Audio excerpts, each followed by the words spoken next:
ആ പ്രദേശത്തെ വയലുകളിൽ ആളുകളെ രാത്രി കാത്തുകൊണ്ടിരുന്ന ഇടയന്മാരുണ്ടായിരുന്നു.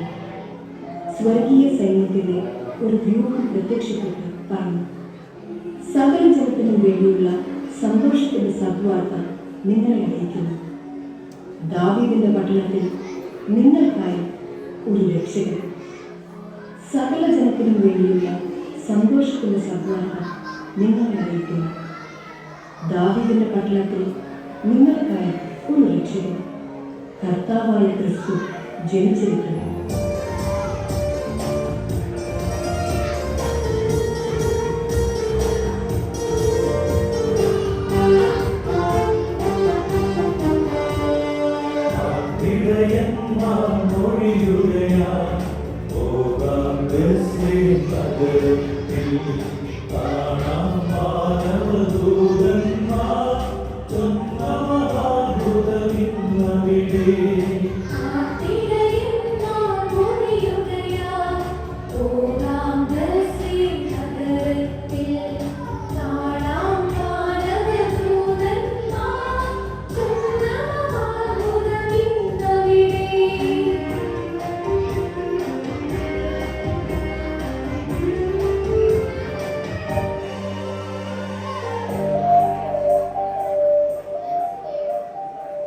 അസാധാരണ തേജസ്സോടെ ജ്വലിച്ചു നിന്ന ഒരു നക്ഷത്രത്തെ ലക്ഷ്യമാക്കി കിഴക്കു നിന്നും 3 ജ്ഞാനികൾ പൂജാതനായ യഹൂദന്മാരുടെ രാജാവിനെയും തേടി പുറപ്പെട്ടു.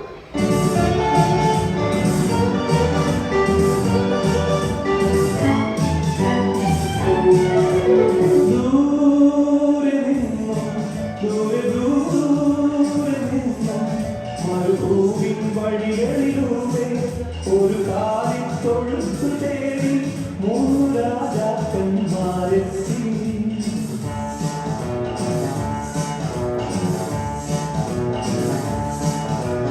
വാനം തെളിഞ്ഞു, ദിവ്യതാരം തിളങ്ങിരുന്നു.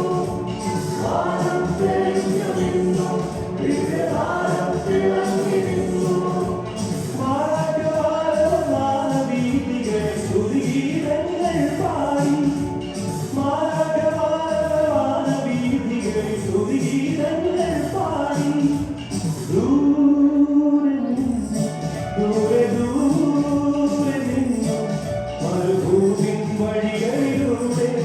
ഒരു കാലിൽ തൊഴുത്തു തേടി 3 രാജാക്കന്മാരെത്തി.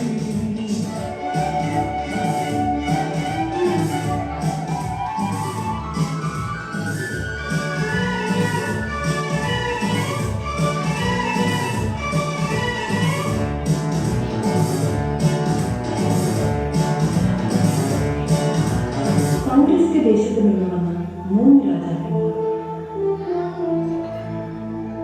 അവരും ഉണ്ണിയെ തേടി ജെറുസലേമിലെത്തി. കിഴക്ക് അവർ കണ്ട ആ നക്ഷത്രം അവർക്ക് മുന്നിൽ നീങ്ങിക്കൊണ്ടിരുന്നു. അത് ഉണ്ണി കിടക്കുന്ന സ്ഥലത്തിന്റെ മുകളിൽ വന്നു നിന്നു.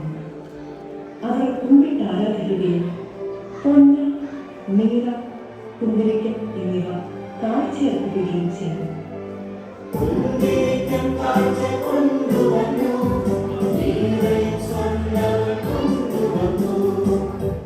അത്യുന്നതങ്ങളിൽ ദൈവത്തിന് മഹത്വം, ഭൂമിയിൽ ദൈവപ്രസാദമുള്ള മനുഷ്യർക്ക് സമാധാനം.